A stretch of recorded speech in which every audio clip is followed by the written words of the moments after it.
Thank you, Chair, and thank you to all of you for coming in today and for taking the time with us. We were discussing this previously, and those discussions had to come to an end, and because of that now, further time has elapsed, and so it's difficult, obviously, over time to try and get to some of these issues. And this morning, I very much appreciate the fact that you're only one of, a number of serving board members at the time who are now appearing before us, and I think that's a very good thing. And it's unfortunate if the full weight of, I suppose, our concerns are coming upon one person. But it is good to have you in front of the committee and to answer the questions that we have for you. Some of the areas I want to touch upon just before I get into the details of some of the activities is the culture in the board at the time. Often when we're in the Public Accounts Committee, we encounter systems failures in departments which lead to financial mismanagement. But there's also an issue around cultural failures as well that happen in organisations that lead to financial mismanagement. And this might be a very good case of one. And I want to delve into that a bit, and Deputy Nash touched upon it as well. But just in relation to your own time on the board was from 2006? No, 2000 to 2007. 2007. And when in 2007 did you come off the board? I came off the board in October of 2007. October 2007. And how did you come to be on the board originally? I was appointed the Assistant Secretary in the Planning Division of the department, and then as Geraldine Town, the Secretary General, has outlined, it was the practice for the Assistant Secretary of the Planning Division to be on the board of the authority. So for the duration of my time in the Planning Division, I was also a board member of the Docklands Authority. Okay, so the person who held your position previous to you was also a member of the board. Okay. And we talked about the two hats you were wearing, I suppose, on the board, and often we have a difficulty with people understanding their responsibility on a board, because normally a board member's responsibility is to the institution or the organisation on which they're sitting, on the board for that company, but you had a separate responsibility to the department and to the state. And we talked about, in the questions you answered, about potential conflicts of interest and perceived conflicts of interest. Do you accept now that you had a conflict of interest at the time? In the context of the Irish glass bottle site, and having to give advice to the Minister on whether or not he should approve the increased borrowing, versus your position on the board whereby you were pursuing a commercial objective which was seen to be to the benefit of the authority. Well, I was in the position that I was in that I did hold, that I was an Assistant Secretary in the department and a board member. So I had to manage those responsibilities properly and well at the time. And I did that as carefully as I could. But, I mean, obviously then you were conflicted at the time. No, I said that I believed that I wasn't conflicted at the time. That in the light, I said earlier, in the light of the decision that was taken by the authority, in the light of the fact that the analysis of the board or the authority's request was carried out by the business unit in the department, and they made their recommendation through me, to the Minister, and having regard to the ultimate decision that was taken in relation to the investment, which I believed was within the parameters agreed by the Minister.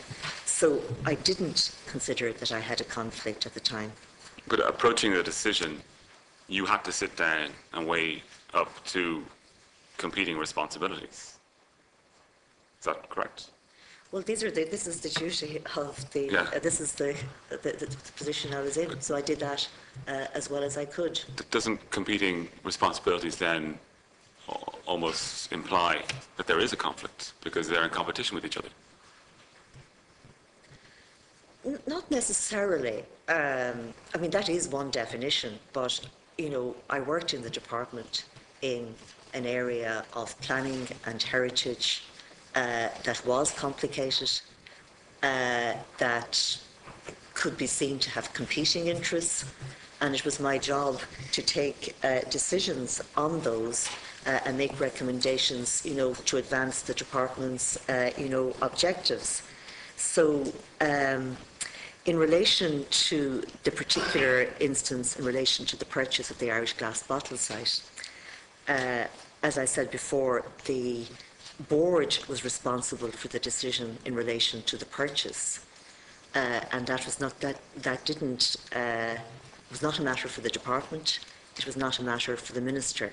So there wasn't a conflict in that issue. And in relation to the approvals which the department had to give in relation to the borrowing sanction, and the minister had to give in relation to the borrowing sanction, and the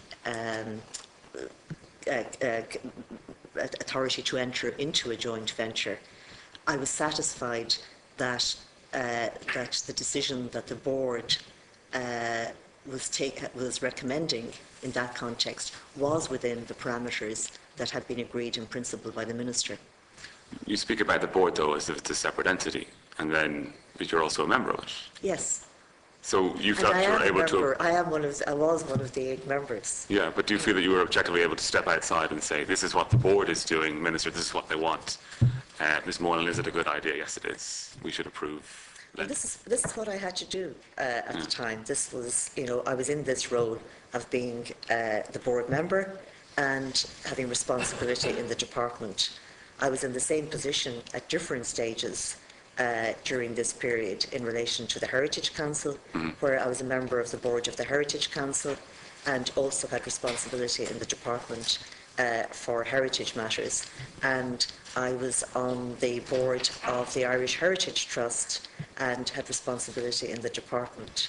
Okay. So I think, as Geraldine Tallon has commented earlier, the position has changed now and that these roles are separated. But it was the practice and custom at the time that people had both roles. I think it goes back to a cultural thing at the time as well, and perhaps not a proper understanding in this country of a conflict of interest. And again, going back to the quote that Deputy Harris made, it was just assumed that because Ireland was a small place that was okay. But then in relation to the meetings itself, when you would go down to a board meeting, just the process there, you'd go down to the board meeting. Would you brief anyone before you went to the board meeting on what the board would be discussing? Would you brief anyone afterwards on what was discussed in the department? No. I was there to be a member of the board and to take decisions as a member of a collective board in relation to the board. So I had no reporting relationship back to the department in relation to board activities.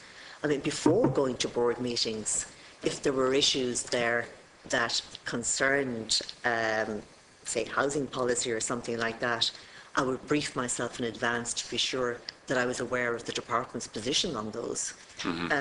But no, I wasn't. Sorry, just on that point then, so when you went to a board meeting, say, and you gave a position at the board meeting on the department's views, were you giving it, saying, I'm expressing the department's concern at this board meeting, or are you saying, I know what the department's concerns are, and the board is then saying, well, great, well, we can deal with that then?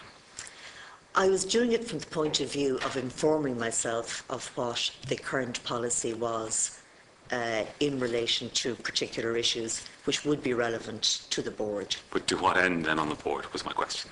Well, I suppose to the end of ensuring that the board was informed of what policy was. And they would be able to use that information? Yes.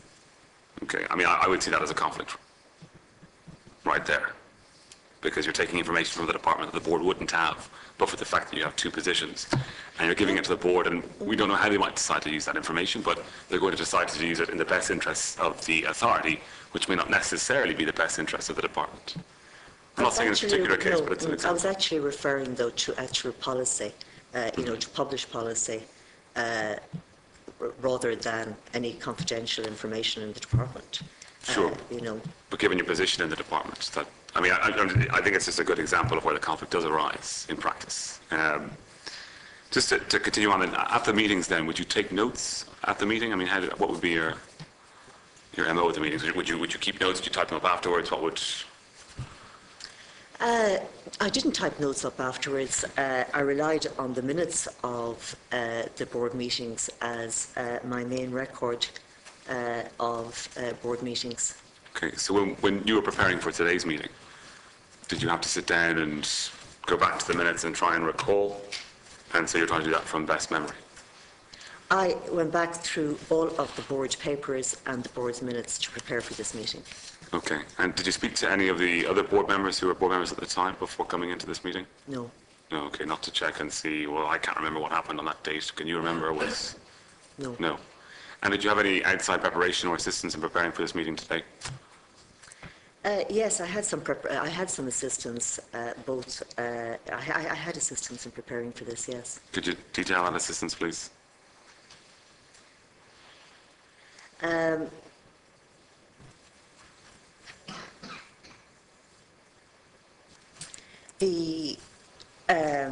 Obviously, I prepared within the department in relation to this, and I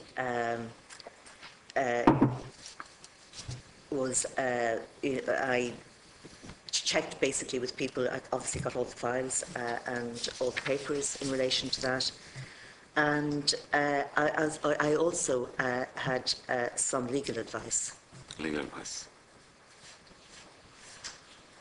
And any, I suppose, professional help in terms of preparing answers? Was that the legal advice?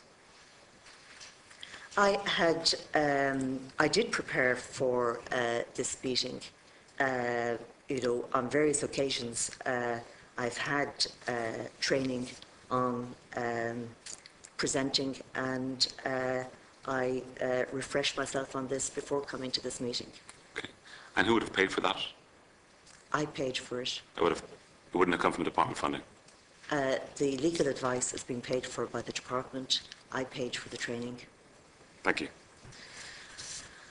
Just to move on then to a couple of the meetings that were had, and again, staying on the cultural thing, we talked about people getting up and leaving from meetings because they felt there was a conflict or a perception of a conflict of interest. And there was a meeting on the 2nd of November, which I was looking at again, and the chair has to leave, and with another board member, but then the replacement chair has to leave as well. Now, when you look at the minutes of the board meetings across a period of time in the Docklands Authority, people leaving meetings because of a perception of a conflict of interest is quite a common occurrence. It wasn't just happening with the Irish Glass Bottle site. It was happening in a number of issues. Did it strike you as odd, as a member of the board, that people would commonly get up and leave at a particular point in time in a meeting because they had some sort of a financial investment, or a company they worked for had an investment in the project that was being discussed?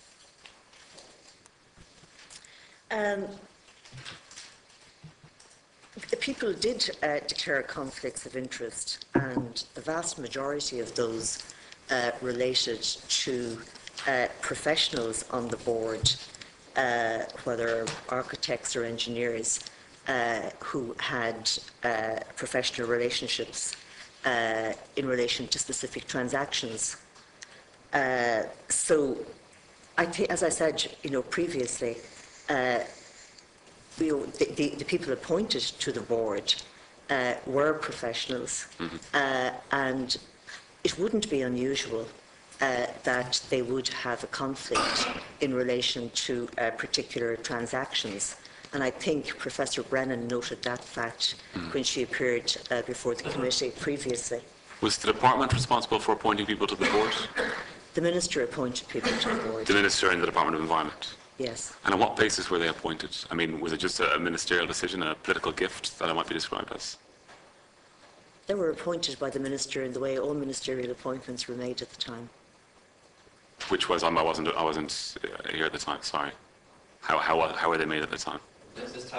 Oh, sorry, yeah. For clarification, Mrs. Deputy, the Act is absolutely silent on the process. The Act simply says that the Minister shall appoint seven ordinary members to the board. So there is no process laid out on a statutory basis. Okay, thank you for that clarification. Because I just found it odd that the people on the board seemed to have so many professional interests in the work that the authority was doing at the time. I also find it odd that when we talk about conflict of interest, it's just seen as a perception issue, a perceived conflict of interest rather than an actual conflict of interest. And that's still the language being used around the reason as to why the chairman might leave when discussing the Irish glass bottle site, and also the replacement chairman because of his perceived conflicts of interests. Just continuing on with the board, during your time on it then, Ms Moylan, after the deal went through in 2005 and it was signed at the beginning of 2006, I couldn't see any other mention in the minutes from board meetings of the Irish glass bottle site throughout 2007 until the very end, when there seems to be a bit of a financial problem raising its head in relation to the remediation works, at the site. Would it strike you as odd that a project of this magnitude, which was really, I think, a new thing for the Development Authority, that it would then, once the documents were signed, would not be referred to again in any detail at the board meetings? Did you ever raise it again yourself, or did you ever seek to? Did you ever? It was raised at quite a number of meetings after that. It was a topic on the agenda for quite a number of meetings. Of the main board, or? Yes. Sorry, I couldn't find that in the notes I was looking at. But then in January 2008, there was a problem with ongoing funding, and in April that meant Beckbay then looking for further loans, but you weren't on the board at that time. No. Okay, well, I won't go to that point. In May of 2007, there was a complaint against the board made to the Standards and Public Office. Do you remember what that complaint was about?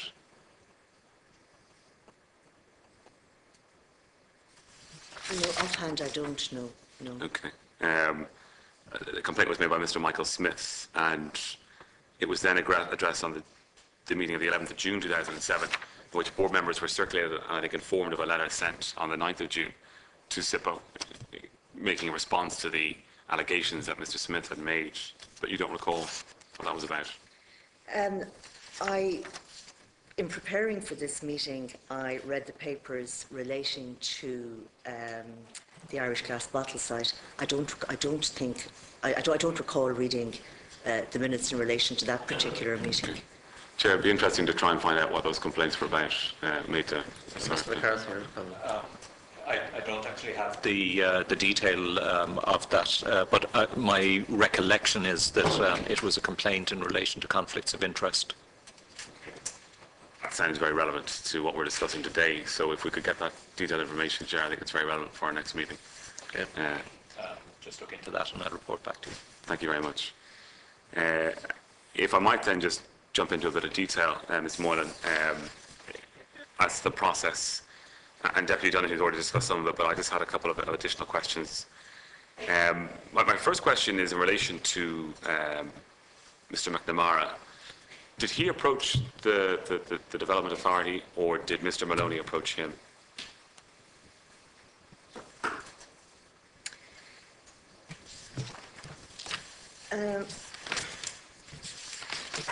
My recollection, I don't quite know that the Chief Executive at the meeting of the 3rd of October briefed the board that he had undertaken confidential negotiations with a developer.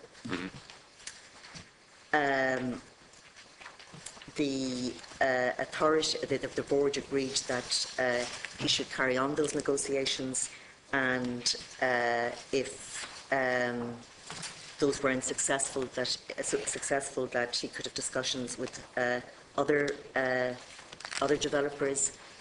So I don't quite know. On the paper on the 3rd, yes, as I was quoting from, the Chief Executive had approached a developer on the 3rd of October, the paper for the 3rd of October. However, I believe that developer may not have been Mr McNamara. Okay, so Mr Maloney took the initiative. And was he mandated to take that initiative by the board in advance? Was there a previous meeting where you asked him to go and look for people to enter into a joint bid with for this site? No, the board discussed this for the first time on the 3rd of October, but the Council of the Authority had discussed it in July, I believe. Okay, and sorry, the Council of the Authority is, who sits on the Council? The Council of the Authority is made up of representatives of organisations that are set out in the Act.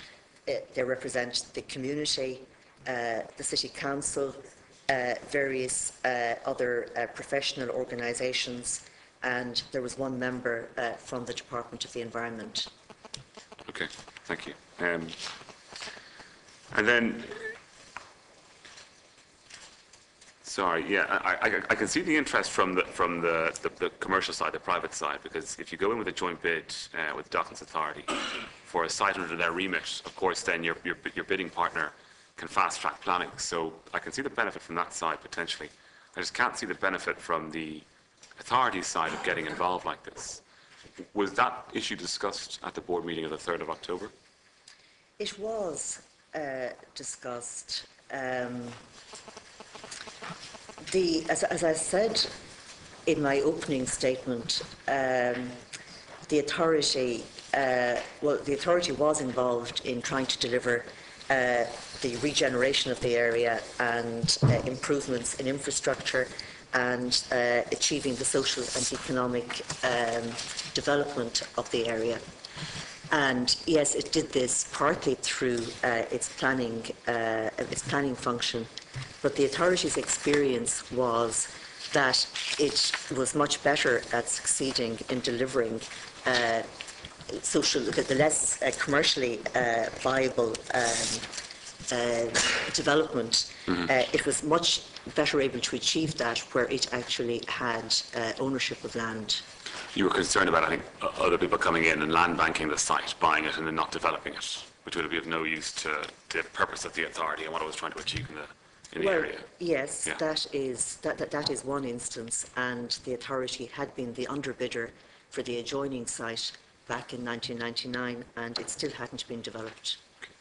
Okay. When did Mr. Maloney then tell you that Donatex had started talking to Anglo-Irish and to Bank of Ireland? I think it was at the meeting of the 24th. 24th, yeah. But there'd been a meeting on the 23rd of October, the night before, I think. If we look at the minutes from the 24th of October, 2.1, opening the meeting, the chairman drew attention to the fact that he and the chief executive had been advised by Mr. McNamara at 8:30 p.m. the previous night that Mr. McNamara was in discussions with the Bank of Ireland and Anglo-Irish banks in order to secure the acquisition funding.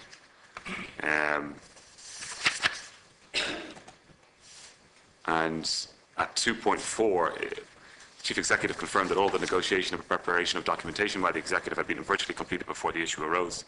He had understood that Mr. McNamara had been in discussion with the Bank of Scotland, but was only advised of the Bank of Ireland / Anglo-Irish involvement in the same meeting as the chairman. So I take it that meeting was the meeting on the 23rd at 8:30 p.m. that the chairman was drawing attention to at the beginning of the meeting. So yes, we had a situation where those who felt conflicted by the deal met themselves before the board meeting to discuss that, the night before the board meeting where you were informed. Is that? Well, my understanding is that the chairman and the chief executive had met Mr. McNamara, or at least had been in discussions with Mr. McNamara the previous night. Okay. Did that concern you? Well, I would have expected the chief executive to be involved in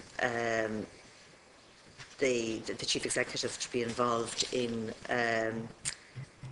preparing for the meeting, and in the board had agreed on the 20th in principle to participate in the joint venture. So I would anticipate that there would have been discussions with Mr. McNamara. But not from a point of view of financing. This is the change. This is the change. They thought that Bank of Scotland was involved, I think, and then there's a change that in fact is going to be discussions are being held with Bank of Ireland, Anglo-Irish, and it's only the night before the board meeting that Mr. McNamara tells the chairman that. I'm just wondering if you've got a concern that if the people there who have this interest, that means they can't stay in the room when it's being discussed or decided upon, have a pre-meeting before the board. I mean, at the time, did that concern you that the protagonists here had met beforehand? to discuss this issue? I don't think they had met. No, it didn't concern me. I don't think they had met to discuss the. I mean, my understanding is they had met to discuss the joint venture and the details of the joint venture, and that this emerged. The arrangement was that the joint venture company and Mr. McNamara would secure the financing for the joint venture. And I'm assuming that the discussion is in that context. But again, I think, you know, it's the people who were at the meeting would have to answer that. Of course. The three members of the board, including its chairman, have to leave very often around the discussion of this acquisition, this project. Did that strike you as odd at the time? Well, they didn't, as the Controller and Auditor General has pointed out, they left the meeting on the 2nd of November, having declared an interest, and this was the procedure in accordance with the Code of Practice.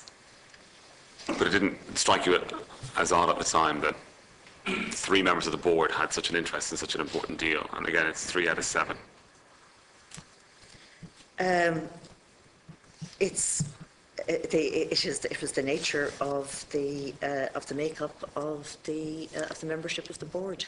Okay, and I think it goes back to cultural issues at the time, and I'm not entirely sure if it's not relevant to the fact of how board members were selected. But to move on then, Ms. Moyes, into the final area, Chair, thank you for your patience, that I wanted to look into was the actual detail then as you come in to value the site. So if we look at a report from the CNAG from February 2012, which you may not have in front of you, but just to say that you're trying to establish a valuation for the site. And in June 2005, you get an independent valuation which placed a value of 240 million, excluding VAT. Reported to the board on the 20th of October 2006 has been based on an assumed plot ratio of 2 to 1. Then 2 internal appraisals are carried out by the authority in 2005 and 2006, valuing the site at 303 million, based on a plot ratio of 3 to 1, and then 264 million based on a plot ratio of 2.5 to 1, respectively. But then there's no further independent valuations, of the site before the bid is placed by the joint venture company in October 2006. Did you ever query the changes in plot ratios being proposed, which were driving up the price? I did query the changes in plot ratio because I was concerned to ensure that they were in accordance with proper planning policy, and the executive assured the board that the plot ratios and development mix were in accordance with the authority's policies and those of Dublin City Council. Okay, but did you see any plans, any drawings that were demonstrating the plot ratio and how it would fit on the site, what that would look like, the spread of commercial development versus residential versus other? No, there were no drawings at this stage. So you never got an idea as to how, I suppose, the value of the site could be maximised from a commercial point of view after actually buying the site? I'm sorry, I didn't quite get the question. Sorry, you came at a price for the site Yes. based on different plot ratios that were changing. Yes. But from what I see, there was no formal business case as to how that money would then be realised post-acquisition. Okay. Well, I think maybe that might be a matter for